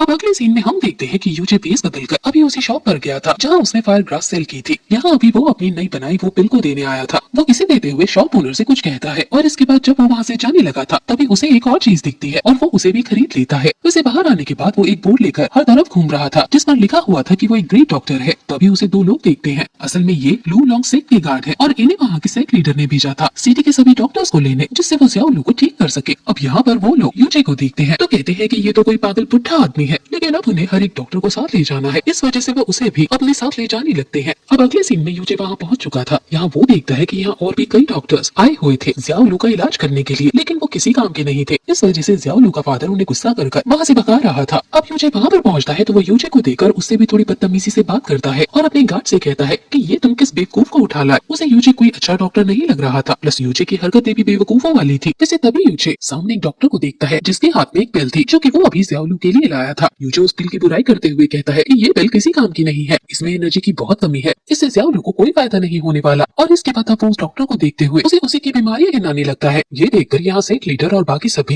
वो डॉक्टर भी यूजे से उसकी बीमारियों की दवाई पूछने लगता है, पर फिर उसे वहाँ से निकाल दिया जाता है क्योंकि वो किसी काम का नहीं था। वैसे अब यूजे यहाँ उसी मास्टर को देखता है जो कि ज़ियाओलू के साथ वहाँ उस लड़ाई के दौरान था। इस मास्टर को देखने के बाद यूजे उसकी भी बीमारियां उसे बताता है। वो कहता है कि तुम्हारी बॉडी पर सारे एक्यूप्रेशर पॉइंट्स लॉक हो चुके हैं, लगता है तुम्हें कल्टीवेशन करने में बहुत प्रॉब्लम होती होगी। और इसके बाद वो उसकी प्रॉब्लम को भी सॉल्व करता है। ये देखकर सभी हैरान थे। तभी वहाँ पर सेकंड एल्डर आते हुए कहने लगते हैं कि ये तो कोई महान डॉक्टर लगते हैं। अब वो सेक्ट लीडर यानी कि ज़ियाओलू के फादर से कहने लगा था कि हमें इन्हें भी एक मौका देना चाहिए। यहाँ ज़ियाओलू के फादर खुद भी यही चाहते थे। वो तुरंत ही हाँ करता है, जिसके बाद यूजे यहाँ ज़ियाओलू के पास आता है। ये लोग भी आगे बढ़ रहे थे लेकिन यूजे उन्हें बाहर निकाल देता है। अब वो बाहर इंतजार कर रहे थे। कुछ देर में यूजे बाहर आता है और बताता है कि उसने ज़ियाओलू का थोड़ा सा इलाज कर दिया है, लेकिन बाकी इलाज वो थोड़ा आराम करने के बाद करेगा। अब जब ज़ियाओलू के फादर वहाँ उसके पास आते हैं तो वो देखते हैं कि अभी ज़ियाओलू के चेहरे पर कुछ अजीब सी चीज लगी थी जिससे बहुत बदबू आ रही थी। ये देखकर उसे गुस्सा आ जाता है और वो कहता है कि मैं इस नकली डॉक्टर को छोड़ूंगा नहीं। लेकिन तभी सेकंड एल्डर आगे आते हुए कहते हैं कि आप इस बदबू में ये तो भूल ही गए कि यंग मास्टर को होश आ चुका है। अब ये चीज जैसे ही ज़ियाओलू का फादर नोटिस करता है तो वो हैरान हो जाता है। वो तुरंत ही कहता है कि उस डॉक्टर को जो भी मेडिसिन चाहिए उसे वो दो, हमें उस जैसा डॉक्टर कहीं नहीं मिल सकता। अब यहाँ इस तरफ यूजे तो मजे से खाना खा रहा था, उसे जो चाहिए वो एक बार कहने से मिल रहा था। अब तभी उसके सामने जैस्मिन आती है और पूछती है कि तुमने सच में ज़ियाओलू को होश में ला दिया, आखिर तुम्हें इतनी पावरफुल मेडिसिन बनाना कैसे आती है। इस पर यूजे उसे अपने पास्ट लाइफ के बारे में बताता है, लेकिन जैस्मिन कुछ भी समझ नहीं पा रही थी, इसलिए यूजे उससे कहता है कि कोई बात नहीं, तुम ये समझ लो कि मुझे ये पहले से ही आता था। वैसे इसके बाद वो वापस से वहाँ ज़ियाओलू को देखने के लिए जाता है। उसे जानने को मिलता है कि ज़ियाओलू पहले से ठीक हो गया है, लेकिन अब यूजे हैरान होने का वहाँ से जाने का नाटक करने लगता है। वो कहता है कि तुमने ज़ियाओलू को बिना मुझसे पूछे कुछ खिलाया है। इस पर उसका फादर हाँ करता है, पर फिर यूजे वहाँ से जाने लगता है और कहता है कि तुमने मेरी परमिशन नहीं ली, इसका मतलब तुम्हें अब मेरी कोई जरूरत नहीं है। अब इस चीज से ज़ियाओलू का फादर बहुत ज्यादा चिंता में आ गया था। वो तुरंत ही माफी मांगता है और कहता है कि अब की बार से हमसे ऐसी गलती नहीं होगी, लेकिन इस बार हमें माफ कर दीजिए। अब यूजे कहता है कि अब इस बार मैं तुम्हें माफ कर देता हूँ क्योंकि ज़ियाओलू मुझे अपने ग्रैंडसन की तरह लगने लगा है। यूजे उन्हें एक नकली बनाई हुई स्टोरी सुनाता है। वो कहता है कि उसका भी ज़ियाओलू की तरह एक ग्रैंडसन था, पर उसे भी इसी तरह की कोई बीमारी थी, लेकिन तब मुझे इस बारे में नहीं पता था कि इसका इलाज क्या है। इस वजह से मैं उसे ठीक नहीं कर पाया और वो मारा गया। ये सुनकर ज़ियाओलू के फादर कहने लगते हैं कि ज़ियाओलू भी आपके ग्रैंडसन की तरह है। जिसके बाद ज़ियाओलू भी वहाँ से यूजे को ग्रैंडपा कहकर बुलाता है और अब यूजे भी ड्रामा करते हुए उसके पास आ जाता है और अब वो छुपकर अपनी एनर्जी का इस्तेमाल ज़ियाओलू पर करता है, जिसकी वजह से यहाँ ज़ियाओलू की भी बॉडी में बहुत पेन हो रहा था और फिर वो चीखने भी लगा था। लेकिन अब यूजे ही उसका इलाज करता है, जिसके बाद ज़ियाओलू की बॉडी भी मूव करने लगी थी, जबकि पहले वो हिल नहीं पा रहा था। ये देखकर ज़ियाओलू का फादर और बाकी सभी बहुत ज्यादा हैरान हो चुके थे। यूजे उनसे कहता है कि मुझे अभी इसका आगे भी इलाज करना है, लेकिन मुझे कुछ मेडिसिन की जरूरत है। इस पर ज़ियाओलू का फादर बताता है कि हमारे ट्रेजर पवेलियन के अंदर बहुत सारे मेडिसिन रखी हुई है। जिसके बाद वो यूजे को वहाँ पर जाने की परमिशन दे देता है और यहाँ उसके साथ सेकंड एल्डर को भी भेजता है। अब वहाँ पर आने के बाद यूजे अलग अलग तरह की मेडिसिन देखता है। वहाँ पर कई तरह की स्मेल थी, लेकिन फिर भी यूजे बताता जा रहा था कि किस बॉक्स में कौन सी मेडिसिन रखी हुई है और उसे कौन सी चाहिए। अब जब सभी मेडिसिन मिल जाती है तो वो वहाँ से लौटने वाले थे, लेकिन इतने में ही यूजे को एक तलवार दिखती है। सेकंड एल्डर बताता है कि ये तलवार बहुत ही ज्यादा रेयर है, इसी दुनिया में सिर्फ एक ही तलवार है और इसके अंदर मिस्टिक टाइगर स्पिरिट की एनर्जी है। साथ ही यूजे यहाँ पर कुछ गन्स और बॉम्ब्स को भी देखता है। यूजे को नहीं पता था कि ये क्या है, लेकिन फिर सेकंड एल्डर उसे उनके बारे में बताता है। अब कुछ दिन इसी तरह बीत जाते हैं। हम देखते हैं कि ज़ियाओलू पहले से ज्यादा ठीक हो चुका था और अब वो चलने भी लगा था। वो यहाँ यूजे के पास आकर उससे कहता है कि मुझे अपनी पूरी एनर्जी वापस चाहिए, जिससे मैं फिर से स्ट्रॉन्ग बन सकूं और उस लड़के को सबक सिखा सकूं जिसने मेरा ये हाल किया है। अब इस पर यूजे कहता है कि हाँ, तुम बहुत जल्द स्ट्रॉन्ग बन सकते हो, लेकिन उसके लिए हमें ड्रैगन स्पिरिट पिल चाहिए होगी। और अब इतना सुनकर ज़ियाओलू का फादर कहने लगता है कि ये पॉसिबल नहीं है, क्योंकि ड्रैगन स्पिरिट पिल्स हमारे यहाँ मिलना नामुमकिन है। पर अब यूजे उससे कहता है कि ऐसा नहीं है, मैं एक जगह जानता हूँ जहाँ तुम्हें वो पिल मिल सकती है। अब यूजे उस जगह का नाम बताता है और इसके बाद हम देखते हैं कि अब ज़ियाओलू भी वापस से आराम करने चला गया था और ज़ियाओलू का फादर और वो सेकंड एल्डर भी उसी जगह की तरफ जाने लगे थे, जिसका पता यूजे ने उन्हें दिया है। मगर अब तभी यूजे उनसे कहता है कि मुझे अभी कुछ और मेडिसिन भी चाहिए। पर इस पर ज़ियाओलू का फादर कहता है कि अभी तो हम ड्रैगन स्पिरिट पिल लेने जा रहे हैं, लेकिन अब वो यूजे को ही चाबी दे देता है और कहता है कि आप खुद ही वो मेडिसिन ले लेना। और इसके बाद ज़ियाओलू का फादर और वो सेकंड एल्डर वहाँ से चले गए थे।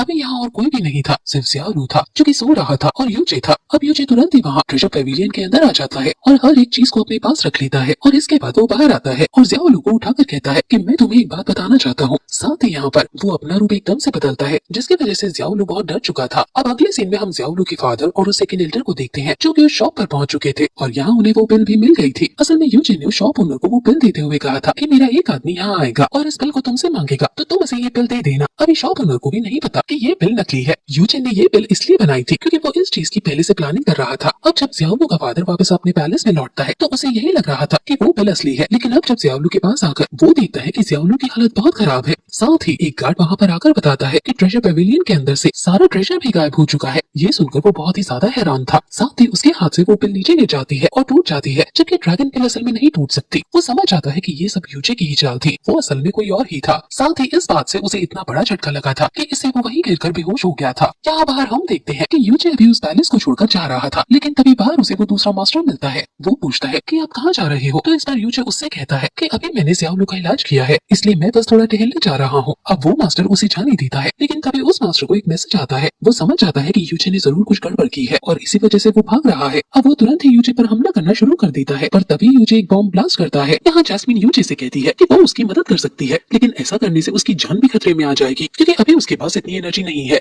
कि वो उस मास्टर को हरा पाए। इसलिए अब यूचे कहता है कि कोई बात नहीं, मैं इसे अकेला हरा सकता हूँ। अब यूचे ने वो सारी गन्स भी निकाल ली थी जो उसे वहाँ ट्रेजर पेविलियन से मिली है, लेकिन इससे भी उस मास्टर को रोक पाना थोड़ा मुश्किल हो रहा था। अब वो यूचे पर इतना खतरनाक अटैक करता है कि इससे यूचे नॉर्मल रूप में आ चुका था। असल में इस अटैक से उसकी स्पिरिचुअल एनर्जी डिस्टर्ब हो गई थी, साथ ही वो नीचे भी गिरने लगा था। मगर अब इतने में वहाँ पर मिस लैन आ जाती है और उसे अपने फ्लाइंग बीस्ट के ऊपर बैठाकर वहाँ से ले जाने लगती है, लेकिन ये देखकर उस मास्टर को गुस्सा आ जाता है, जिसके बाद वो मिस लैन के बीस्ट पर भी हमला करने वाला था, लेकिन ये दोनों किसी तरह से उसके अटैक से बच जाते हैं। अभी वहाँ से निकलते वक्त यूचे मिस लैन से पूछ रहा था कि आखिर वो यहाँ क्या कर रही है, जिस पर मिस लैन बताती है कि सेक में सभी को चिंता हो रही थी कि आखिर यूचे कहाँ चला गया। उन्हें लग रहा था कि शायद लू लॉन्ग से यूचे को उठाकर ले गया, इसलिए वो यहाँ उसे देखने आई थी। अब जब वो वहाँ से थोड़ा हवा में आ गए थे, तभी हम देखते हैं कि वो मास्टर भी अपने स्पिरिचुअल बीस्ट के ऊपर बैठकर इनका पीछा करना शुरू कर देता है। यहाँ वो बार बार मिस लैन के उस स्पिरिचुअल बीस्ट पर हमला कर रहा था, जिस वजह से यूचे भी अपनी गन्स निकाल लेता है और उस मास्टर के स्पिरिचुअल बीस्ट के ऊपर चलाने लगता है। मगर अब इस चीज में यूचे का बैलेंस बिगड़ चुका था और वो नीचे गिरने लगा था, पर तभी मिस लैन उसे बचा लेती है। पर उसी दौरान वो मास्टर यूचे से उसकी गन छीन लेता है। यूचे समझ चुका था कि अगर वो अभी हवा में रहे तो इससे मिस लैन के स्पिरिचुअल बीस्ट को चोट लग सकती है, साथ ही इससे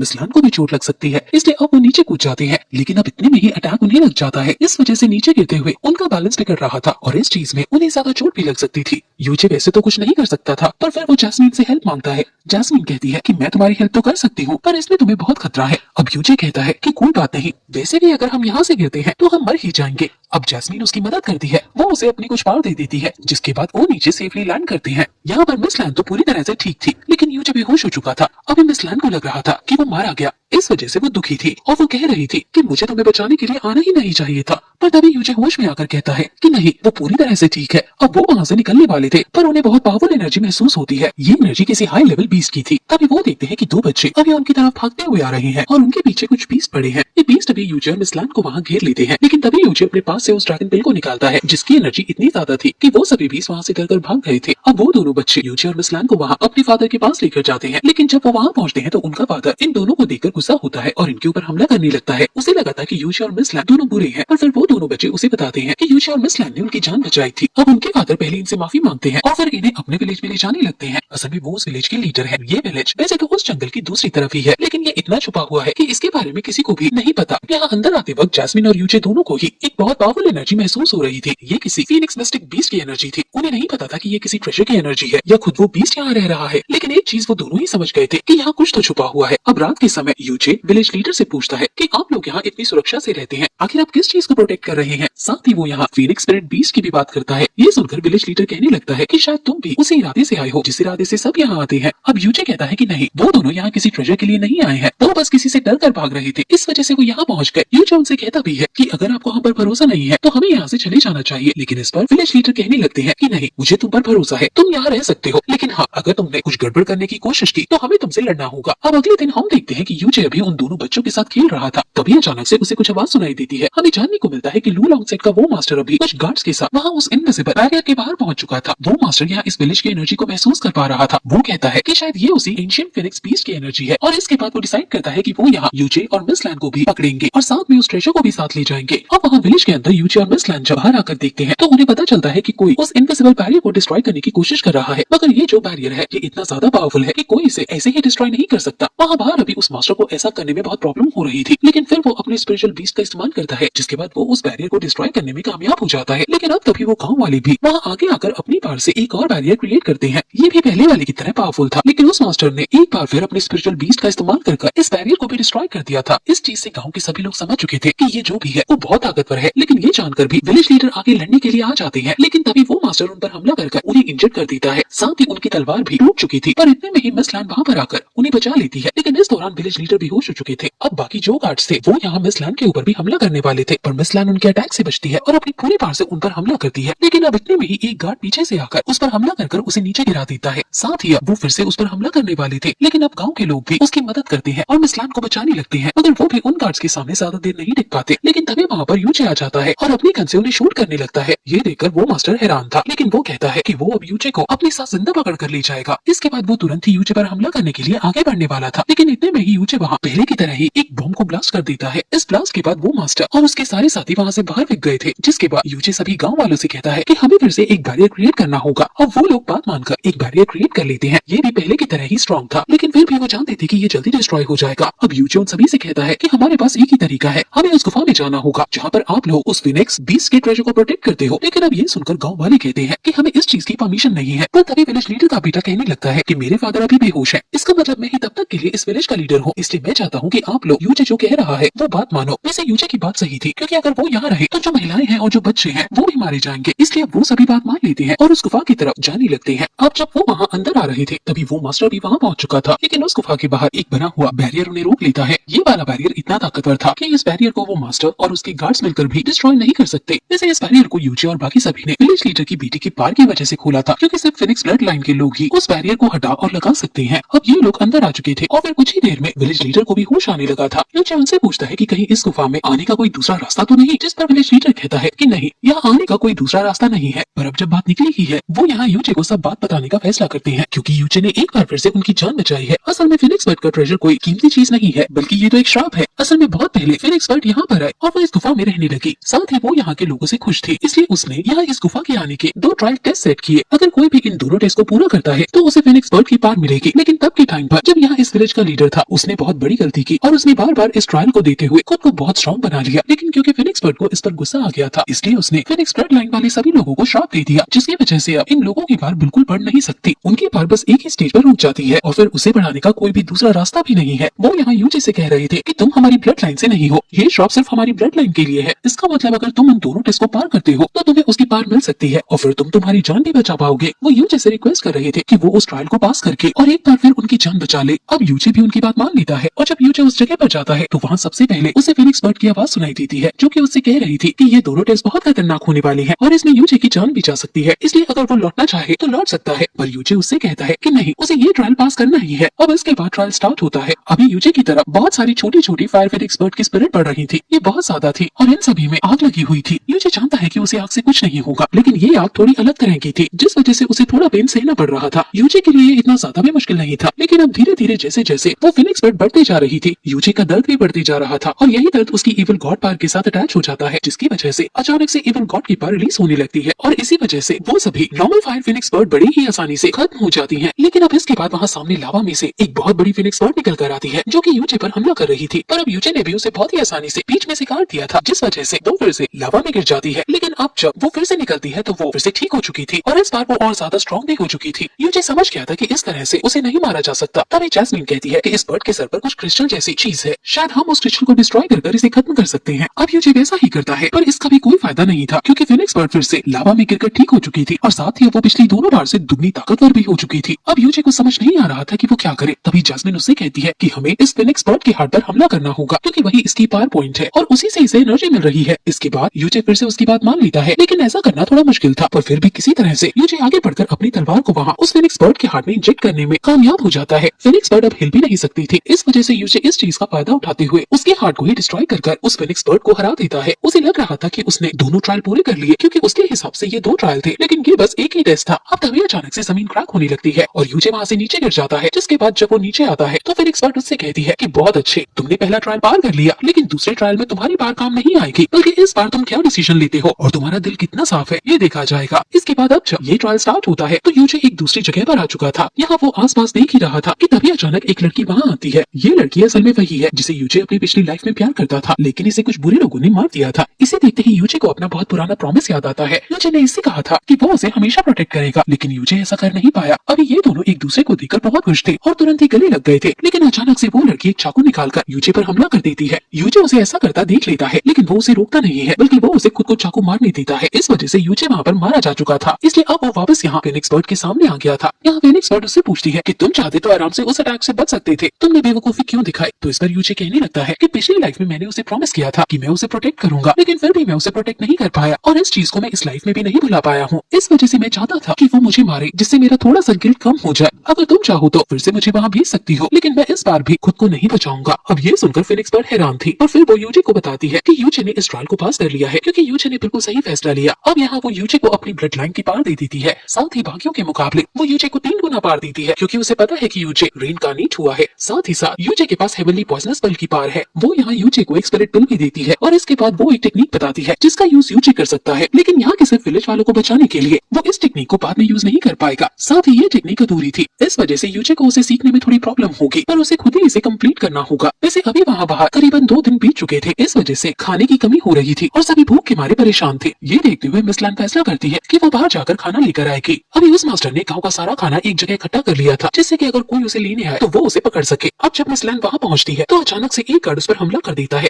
अभी वो सभी बस सोने का नाटक कर रहे थे। यहाँ मिस लैन पकड़ी जाती है, लेकिन इतने में ही वहाँ पर यूचे फिनिक्स बर्ड के क्लोन के साथ आ जाता है। ये क्लोन उसने खुद क्रिएट किया है, क्योंकि ये बार खुद उसे फिनिक्स बर्ड ने दी है। यहाँ पर यूचे मिस लैन को बचा लेता है। साथ ही अभी बाकी वो लोग जिनके ऊपर यूचे ने फिनिक्स बर्ड के क्लोन से हमला किया था, वो सारे जलकर मर जाते हैं। ये देखने के बाद वो मास्टर समझ चुका था कि वो यूचे को कुछ नहीं कर सकता, इसलिए वो वहाँ से भाग जाता है। अब यूचे अपनी पावर से बाकी जितने भी लोग थे उन्हें भी खत्म कर देता है। इसके बाद फिनिक्स बर्ड वहाँ आकर सिर्फ यूचे से बात करते हुए कहती है कि कांग्रेचुलेशन, तुमने मेरी पावर को पा लिया है और तुमने उस सीक्रेट टेक्निक को भी सीख लिया है। अभी वो यूचे से भी बहुत खुश थी, इसलिए वो कहती है कि तुम मुझसे जो चाहो मांग सकते हो। अब इतना सुनकर यूचे कहता है कि अगर हो सकता है तो आप इन गाँव वालों के ऊपर से अपना श्राप हटा दो। अब फिनिक्स बर्ड ने प्रॉमिस कर दिया था, इस वजह से वो मान जाती है और गाँव वालों से उस श्राप को हटा देती है। अगले ही दिन यूचे अपने फिनिक्स बर्ड के क्लोन के साथ सभी गाँव वालों को बताता है कि उनके ऊपर से ये श्राप हट चुका है। इससे सभी लोग बहुत ज्यादा खुश थे और सभी यूचे को शुक्रिया कह रहे थे। पर इसके बाद यूचे और मिस लैन वहाँ से जाने को कहते हैं, क्योंकि अब उन्हें जल्द से जल्द इंपीरियल सिटी पहुंचना है। असल में उस सिटी में मिस लैन का घर है। वैसे अब वो वहाँ से निकल चुके थे, लेकिन इंपीरियल सिटी बहुत दूर है, इस वजह से उन्हें रास्ते में कई बार रूम रेंट पर लेना पड़ता है, जिससे वो वहाँ रात गुजार सके। मगर वो जिस भी होटल में जाते वहाँ उन्हें सिंगल रूम ही मिलता है, जिस वजह से उन्हें साथ में ही रात गुजारनी पड़ रही थी। असल में यूचे पहले से ही होटल मैनेजर से डील कर फिक्स कर लेता था कि वो मिस लैन के सामने यही कहे कि उनके होटल में एक ही रूम है। इससे अब धीरे धीरे वो दोनों ही बहुत करीब आने लगे थे। पर अब इस तरह से आगे बढ़ते हुए वो कुछ ही दिनों में इंपीरियल सिटी पहुंच चुके थे। यहाँ पर आने के बाद उनकी सबसे पहले सेक्ट लीडर से मुलाकात होती है। हमें जानने को मिलता है कि यहाँ उन्हें सभी मास्टर केन कहकर बुलाते हैं। तो अब मास्टर केन यहाँ मिस लैन को देखकर बहुत खुश थे। वो तुरंत ही उसके पास आकर उससे पूछते हैं कि तुम ठीक तो हो, जिस पर मिस लैन कहती है कि हाँ मैं ठीक हूँ। वैसे उन्होंने अभी यूचे को इग्नोर कर दिया था। यहाँ यूचे को तो अभी कुछ भी समझ नहीं आ रहा था, पर ऐसा लग रहा था जैसे कि मास्टर केन को मिस लैन की कुछ ज्यादा ही चिंता थी। अब मिस लैन भी उनसे पूछती है कि उसके फादर की तबीयत अब कैसी है, तो इस पर मास्टर केन कहते